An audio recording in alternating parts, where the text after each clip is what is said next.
unamkanyaga na kufanya kazi, unamkanyaga na kufanya kazi, unamkanyaga na kufanya kazi. Amesema atabariki kazi ya mikono yetu. Amen.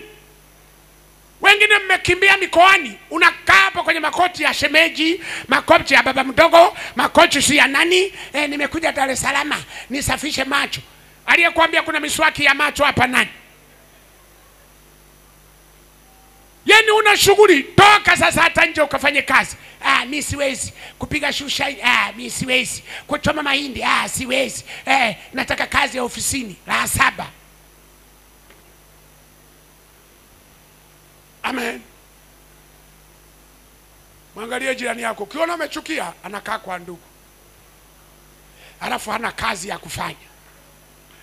Na mimi nasema kama umekaa hapo huna kazi ya kufanya, Shiro tunamaliza lini?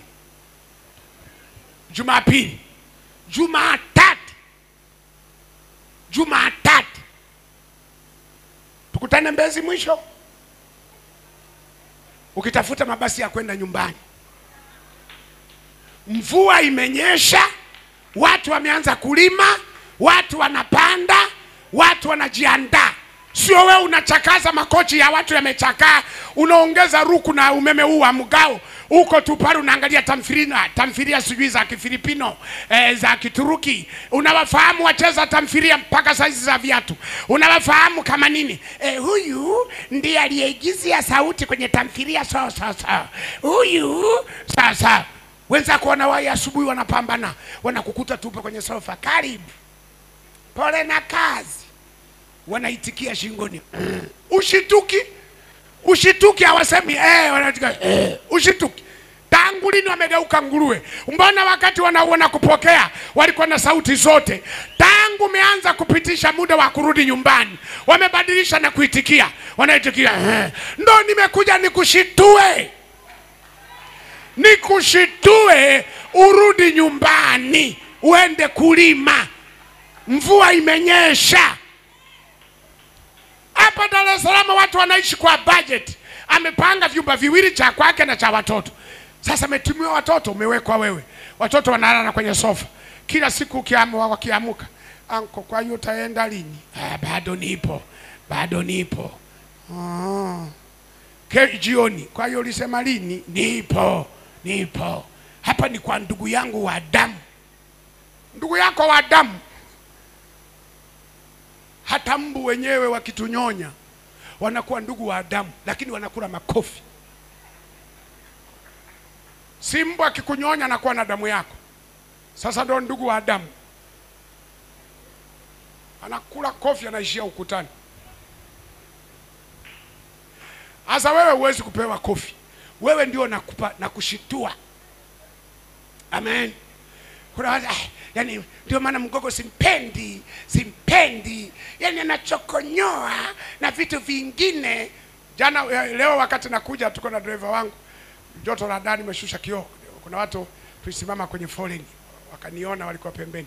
Sasa yule baba wa kuchamba. Asa huyo mchungaji ana vichamba huyu. Anachambaga huyu. Usimuone hivyo, katulia. Wacha shike maiki huyo baba. Mimi nakuwa kama siwasikii, nimetulia. Mmoja anasema lakini mpora, anasema wewe akishika maiki huyu ana vichambo. Sasa hivi vichambo ndio vitu gani watu wa damu taniambia? Wala mnaposema haya sio mahubiri, ni mipasho. Hivi unaelewa mipasho maana yake ni? Mipasho maana yake kupewa taarifa ambayo ulikuwa huna. Ukipewa hiyo taarifa umepashwa habari. Sasa kama na mimi mahubiri ni mipasho, ni kweli kabisa. Na kupasha upashike. Kama ni taarifa uipate. Kwamba hapo nyumbani unakaa huna kazi, unawakera. Wenzio wanakerwa ila hawawezi kukuambia. Wanauchuna tu. Lakini ukweli wewe ni kero. Kwa sababu vyombo huoshi, deki hupigi, watoto huogeshi, kuwapeleka shule, kumwagilia maua. Useme sasa sina kazi, najiajiri za hapa ndani. Unamwambia wanapoondoka, jamani, nafanya kazi gani? Unaosha vyombo, unafua nguo, unafanya kila kitu. Wakirudi wanakuta kanyumba kako safi, vyombo vimeoshwa, kila kitu kimeonani, wafurahie uwepo wako. Umekaa tu hapo umejikunja kama paka kwenye sofa. Vyombo hata ulivyotumia wewe viko hapo. Mwanaume nioshe vyombo. Mwanaume nimwagilie. Mwanaume wanaume sasa wanafanya kazi. Wanaume wanakaa kuangalia tamthilia, unatutia aibu. Wanaume wanapambana. Mwanaume ni majukumu.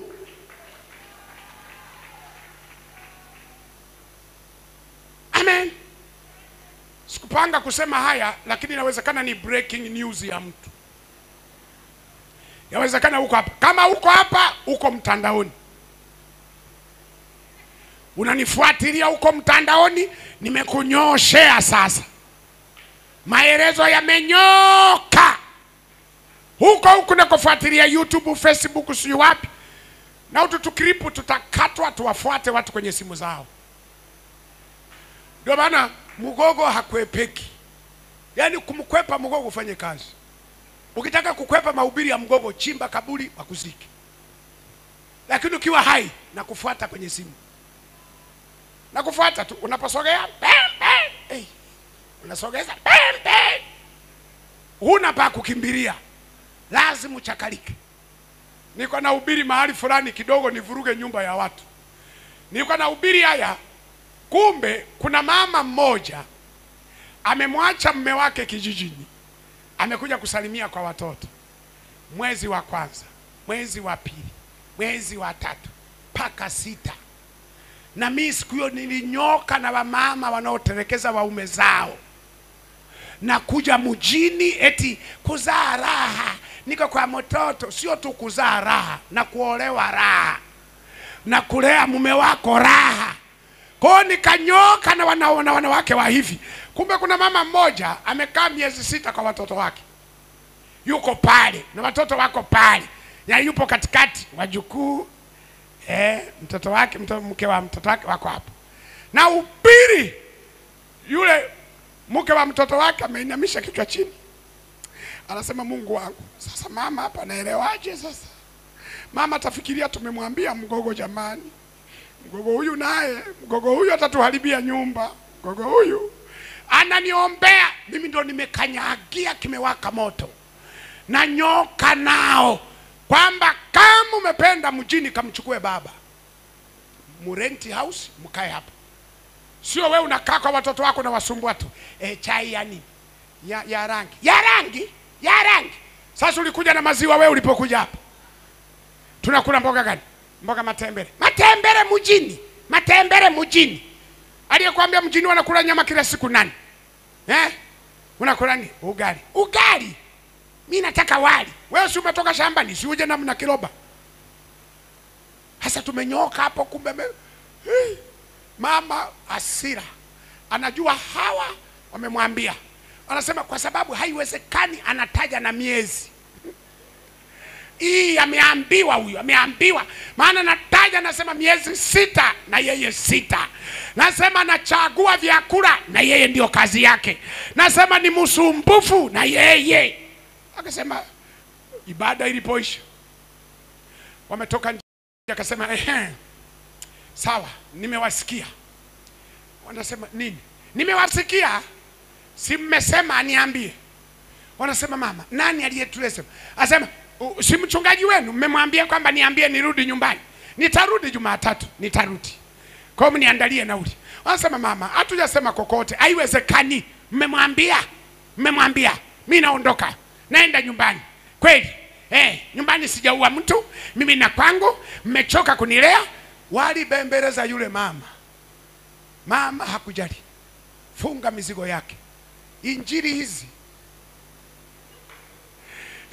hizi sio tu kwamba tunawasaidia watu. Kuna wengine wanatamani mpaka sehemu moja wakasema tunampeleka mgogo mahakamani. Haiwezekani.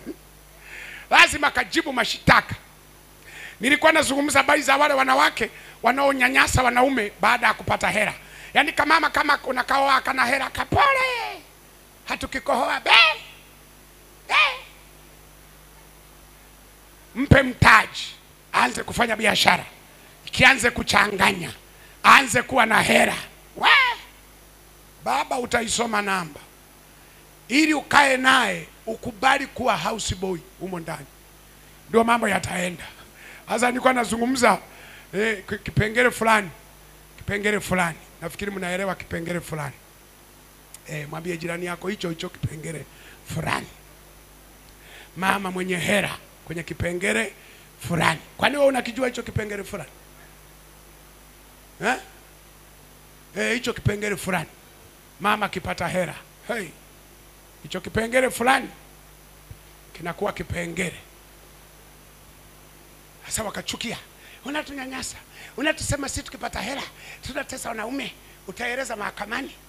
Sasa wakakomenti pale, wanaume walivyotiririka, wakasema mimi nitakuwa shahidi wake, mke wangu ananinyanyasa. Watu wakamiminika hapo. Jamani, haya mahubiri mwe mnatuombea. Amen.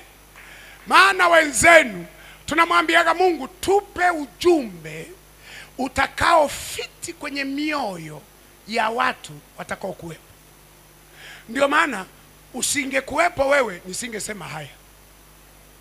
Nimesema kwa sababu upo uliyekimbia kijijini, umekimbia majukumu, na unakaa hapa na wenyeji wako huwasaidii kazi, huoshi vyombo, hufui nguo, hufanyi hiki, hufagi uwanja, upo tu hapo.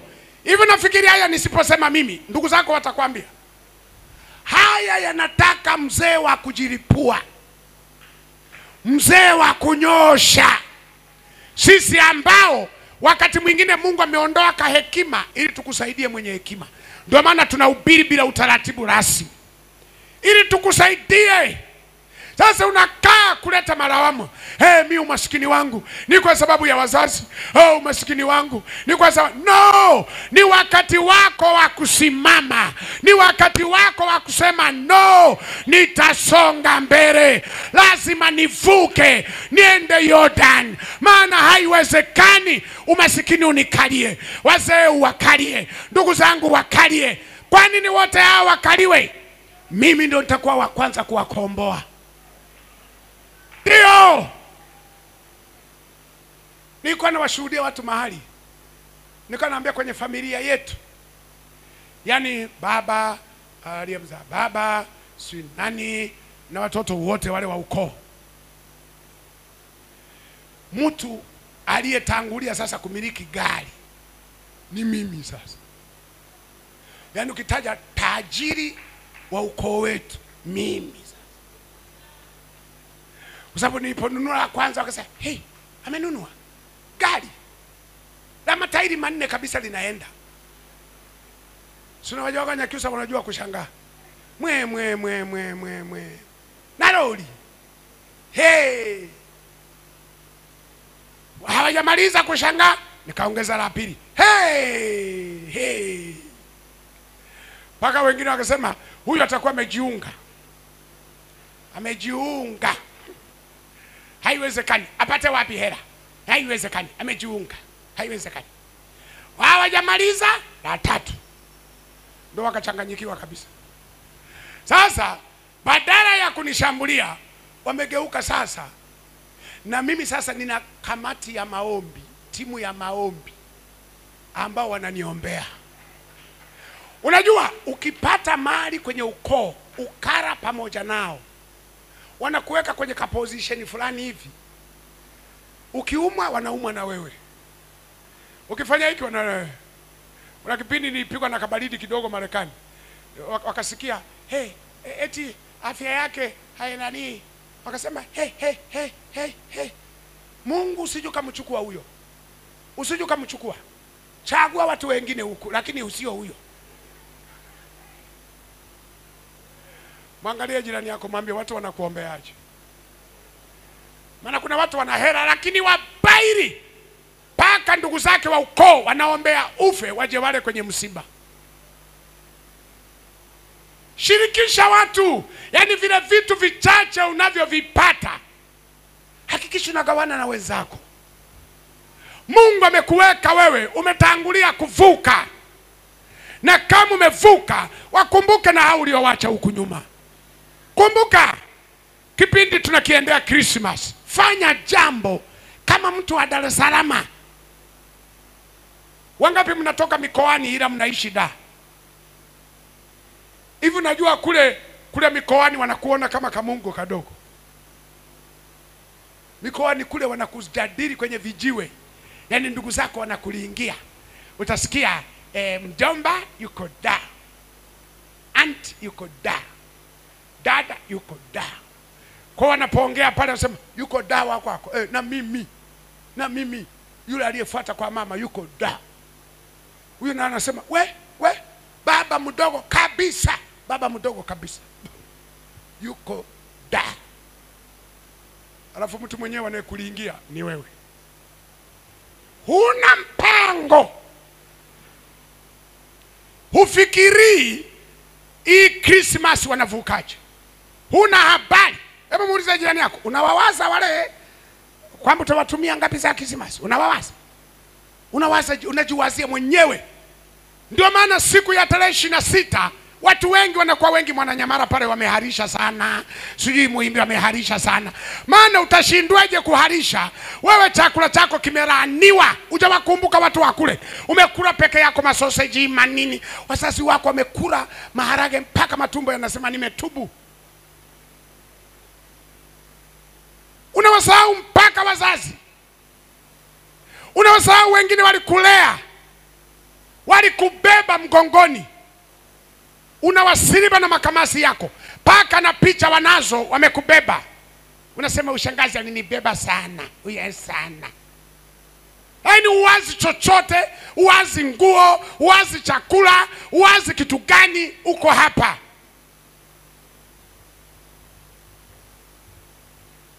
Ebu angalau Christmas hii wakumbuke basi. Wakumbuke muamara usome. Wakumbuke tena kijijini bwana. Ukiwatumia hata 20,000 watamuonyesha kila mtu. Anti wada. Naona? Nilijua atatuma. Nilijua. Mwangalie jirani yako, mwambie utatuma au ndio wale wabairi wa mwaka mpya.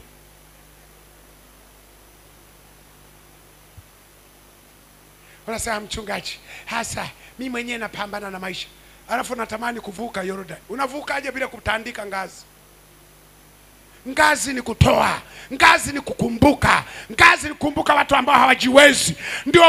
Hiyo ndio daraja na kwenda huko. Unavukaje? Unafikiri tunavuka kwa maneno na slogan tunayosema hapa? Shiro, vuka nitaenda ngambo. Unafikiri tutavuka kwa matamko? Tunavuka kwa matendo. Na matendo ndio kokoto na mawe na nondo za kujenga daraja la kuvuka. Unavukaje mbairi namna hiyo mpaka shetani anasema hey, na ushetani wangu huyo ameni overtake. Amen. Jina Bwana libarikiwe. Manunguniko ndio yanayokufanya ushindwe kuvuka. Yaani wakati wote umekuwa mtu wa kunungunikia wazazi, kunungunikia ndugu zako, kunungunikia sijui nani, kina fulani, kisui nani. Unawanungunikiaje? Wewe beba godoro, nenda. Mwambie Yesu nataka kuwa mzima. Mwambie Yesu nataka kuvuka. Mwambie Yesu simlaumu mtu kuanzia leo. Nitapambana mpaka shetani ajue mimi ni mwana wa Jehova. Mimi nimebadilika. Sio yule mnungunikaji na mlalamikaji. Unamnungunikia nani?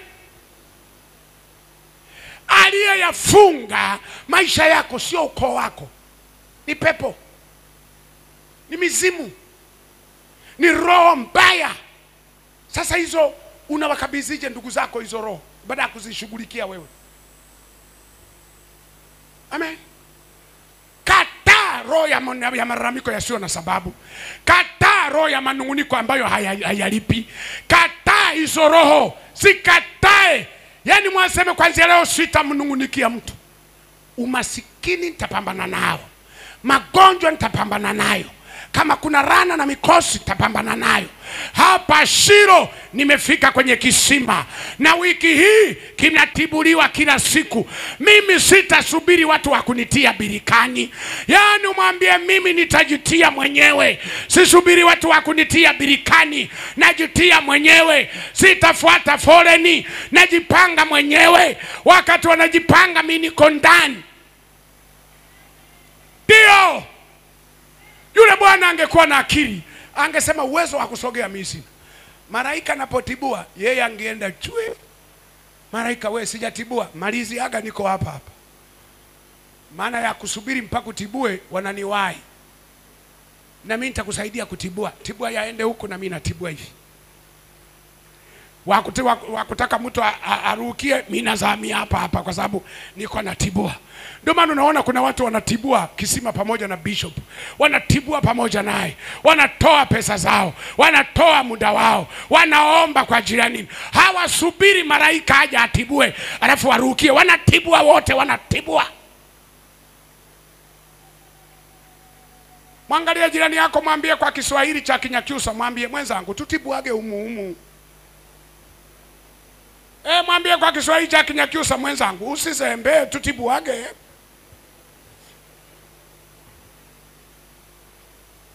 Amen. Ndio. Unafikiri kuhudhuria ibada ya mchana ni kitu rahisi? Sio kitu rahisi. Umeacha shughuli zako, umeacha biashara zako, uko hapa. Na mimi nasema kwa sadaka ya mchana ya wewe kuwa hapa, akukumbuke. Akukumbuke maombi yako. Yaani ulivyo sacrifice muda wako. Maana wengi wanataka wajioni amefanya kila kitu, aje apumzike hapo. Wewe ulikuwa unafunga duka kama moyo kanauma. Unaomba ruhusa, unafanya hiki. Unasema najitoa, najua hili, uko hapa. Hii sadaka ya muda uliotoa, Mungu aikumbuke. Mungu aione umewahi kisimani kabla ya kisima. Mungu akuheshimu. Mungu ayajibu. Mungu angalia maombi yako mafupi ayasikie. Mungu angalia maombi yako ambayo unaomba sio kwa imani kubwa, lakini hiyo ndogo kama haradai. Mungu akusikie. Mungu afanye makubwa, na uandike na muda na wa mchana na siku. Maana wakati wa kushuhudia utasema nilihudhuria ibada ya saa 8. Ibada ya saa 8, saa 9 tulianza kuhubiriwa. So unajua ibada za saa 9 zilivyo na maajabu yake. Ukisoma Matendo ya Mitume 3 mstari ule wa kwanza, anasema Petro na Yohana walikuwa wanapanda kwenda wapi? Masaa yani ya kusali saa 9, ambayo na wewe ndio ulikuwa hapa kwenye ibada ya saa 9. Asema ndipo wakakutana na yule mtu pale kwenye mlango mzuri. Wakamuuliza nini? Akasema na mahitaji ya fedha. Si mnaniona sina miguu. Wakamwambia sisi hatukupi pesa, tunakupa miguu ya kwenda kutafutia pesa. Hawa wanakupa pesa, utaendelea kuomba hapa. Achana nao, wacha wote wapite. Sisi tulicho nacho ndicho tukupacho. Tunachokupa ni miguu. Kwa jina la Yesu Kristo wa Nazareti, simama. Akawauliza, hivi nyie mna macho hamuna? Nimewaambia sina miguu, mnasema simama. Nasimamia nini? Wakamwambia hiyo ambao unafikiria haiwezi, hiyo ndio itasimama. Biblia inasema wakamshika mkono wake, wakamnyenyua. Lakini kwa nini alipokea muujiza? Ni kwa sababu alikutana na watu ambao nguvu za Mungu ziko ndani yao. Na sisi tupo kwenye madhabahu hii, tunakutamkia, tunatamka maneno ya baraka, tunatamka maneno ya kupokea, tunatamka maneno ya kufunguliwa, tunatamka maneno ambayo yatavunja kila aina ya kila kitu ambacho kilikuwa kinakufanya unungunike, ambacho kilikuwa kinakufanya ujisikie vibaya, ambacho kilikuwa kinafanya uchelewe kupokea muujiza.